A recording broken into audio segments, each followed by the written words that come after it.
आता पाहूया मुंबई आणि पुण्यातल्या टॉप 9 बातम्या।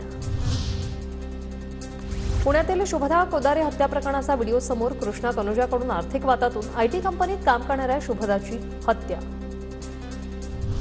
पोलीस यंत्रणाची सक्षमता संपत चालली आहे, गृह खात्यानं कार्यक्षमता दाखवावी।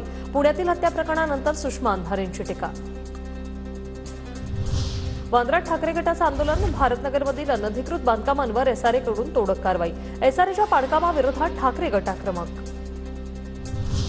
पुणे जिल्ह्यातील 13 शाळा अनधिकृत। जिल्हा परिषदेच्या शिक्षण विभागाकडून पालकांचं नुकसान टाळण्यासाठी अनधिकृत शाळांची यादी जाहीर। एचएमपीव्हीच्या पार्श्वभूमीवर पुण्यातील बंद पडलेले ऑक्सिजन प्रकल्प तात्काळ सुरू करा। महाराष्ट्र प्रदेश युवक काँग्रेसची पुणे जिल्हाधिकाऱ्यांकडे मागणी। पुणे शहर आणि जिल्ह्यात एकूण 60 ऑक्सिजन प्रकल्प, यापैकी 19 प्रकल्प बंद। मागील काही महिन्यात नागपूर ते पुणे आणि नागपूर ते मुंबई वंदे भारत एक्सप्रेस धावण्याची शक्यता। या संदर्भातला प्रस्ताव नागपूर मंडळाकडून रेल्वे बोर्डाकडे सादर। यामुळे नव्या 2 वंदे भारत एक्सप्रेसची भर पडणार। पुण्याच्या चाकण शहर आणि ग्रामीण भागात सलूनच्या दरात 20% वाढ।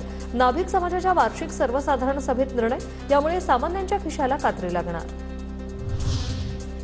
वैद्यकीय प्रवेशाच्या आमिषाने 45 लाखांची फसवणूक। मुंबईच्या साकीनाका परिसरातील ही घटना, गुन्हा दाखल।